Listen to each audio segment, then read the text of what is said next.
పిల్లలకు ఏమన్నా దెబ్బలు తాకితేనే తల్లిదండ్రులు గోసెల్లది ఇస్తారు. ఇక పిల్లలు ఓ గంట సేపు కనబడకపోతే ఆ తల్లి మనసు ఎంత ఆగమాగమవుతుందిలా. అసొంటిది గిడ ఓ బిడ్డ కనబడక 5 రోజులు అవుతుందట. మరి ఆ బిడ్డకు ఏమైంది, ఈ కథ ఏడైంది, ఆ బిడ్డ ఎవరు అన్ని వివరాలు తెలుసుకోవాలని ఉన్నది కదా, చూడుర్రి.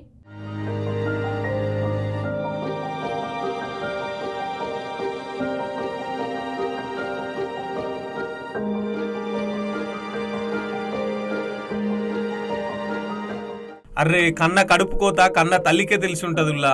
నొగ్గిడగి అక్కుంది కదా, ఈ అక్కకు 3 బిడ్డలాట. ఒక బిడ్డ ఆడుకుంటా ఎటో పోయిందట. 5 రోజులు అవుతున్నా పోలీసు వాళ్ళు మొత్తం అడుగడుగు వెతుకుతున్నా కూడా ఏడ కనిపిస్తలేదట గా బుజ్జి. ఇగో ఈ అక్క చెప్తుంది నూరి ముచ్చట మొత్తం ముందుగాల. 2 నుంచి బిడ్డ అనేది నాకు కనపడతలేదు. మరి నేను కొట్టుకెళ్ళి వచ్చాను, పిల్లని తీసుకొని వచ్చాను. మరి పిల్లకార బిస్కెట్ ప్యాకెట్లు ఇచ్చాను, కూర్చొని తింటా ఉంటే నేను కొద్దిగా ఏవకా నుంచి కొంచెం పక్కగానే వెళ్ళాను రోడ్డుకి వెళ్ళి వచ్చేలోపు మరి మా అత్తయ్య పిల్లని తీసుకుని అటు పక్క వస్తుంది. వస్తుంటే ఏంటంటే మా అత్త పిల్లని తీసుకుని వస్తాను, పిల్ల కనపలేదు అన్నాగానే మళ్ళీ మా అత్తయ్య వాళ్ళ గారు వెనక్కి తిరిగి వచ్చి పిల్ల కోసం ఎంతో లెక్క తిరిగాము చేసాము. మళ్ళీ పక్క నుంచి వచ్చాము. మరి ఇంతలోకి మాయమైపోయిందా అని చెప్పి అందరిని అడుగుతున్నాను. నా బిడ్డ ఎక్కడ కనబడ్డా సరేనయ్యా, మీకు రుణపడి ఉంటాను. ఎక్కడున్నా సరే నా బిడ్డ నాకు కాపాడు తీసుకొచ్చేయండి అయ్యా. ఇన్నర్ కదా పాపం, కన్న కడుపాయే.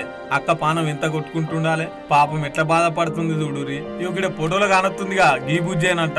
పాపం పోలీసులు అడుక్కు వెతుకుతున్నా గానీ ఇప్పటిదాకా జాడ దొరుకుతలేదు. మరి బిడ్డ ఎటు పోయిందో ఏమైందో ఏంది పరిస్థితో గానీ. ఇగో పోలీస్ అన్న చెప్తాడు ఇన్నూరి. కావగట్టి ముందుకు వెళ్ళి అక్కడి నుంచి ఎదురుకుండా ఉన్న వేరే వాళ్ళ ఇంటికి ఇచ్చిన పనులు వెళ్ళారు. వచ్చేలోపు వాళ్ళ తాతగారు వాళ్ళ మామగారు ఇంటి దగ్గర ఉన్నారు. పాప బిస్కెట్ తింటూ అక్కడ ఆడుకున్న పాప తర్వాత వీళ్ళ అమ్మగారు ఒక అరగంట తర్వాత కూర్చోవడం కనిపించలేదు. దాని మీద వాళ్ళు సాయంత్రం వరకు వాళ్ళు ఎత్తుకోవడం, పాపను ఎత్తుకోవడం జరిగింది. కాలువ పక్కన ఎత్తుకోవడం జరిగింది.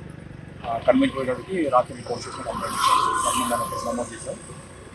ఎస్పీ గారు ఉత్తర్వు ప్రకారం అన్ని కూడా ఎస్ఎస్పీ గారు, కృష్ణగిరి ఎస్ఎస్పీ గారు, వివి నాయుడు గారు, తర్వాత ఏఆర్డిఎస్పీ గారు, ఎస్ఎస్పీ గారు, సత్యనారాయణ గారు, తర్వాత అవనగడ్డ డిఎస్పీ గారు, తర్వాత అవనగడ్డ సిఐ, తర్వాత చల్పల్ సిఐ గారు, ఎస్ఐ సిబ్బంది ఉన్నతో దాదాపు 10 టీం ఫామ్ చేసి ఇవన్నీ కూడా చుట్టుపక్కల అన్నీ కూడా ఈ నాగల్ల కెనాలు చుట్టుపక్కల అన్నీ కూడా విక్రించడం. తర్వాత ఈ సిసి కెమెరాలు విజయవాడ సైడ్ కానీ, బంగ సైడ్ కానీ, తర్వాత గుడివాడ సైడ్ కానీ, రేపల్లి సైడ్ ఇవన్నీ కూడా మనం ఈ నాగాలంక, తర్వాత కోడూరు, అవనగడ్డ మండలాలు, చల్లపల్లి చుట్టుపక్కల కూడా అన్ని ఎక్కిస్తున్నాము. సిసి కెమెరాలు కూడా చూడడం జరుగుతుంది.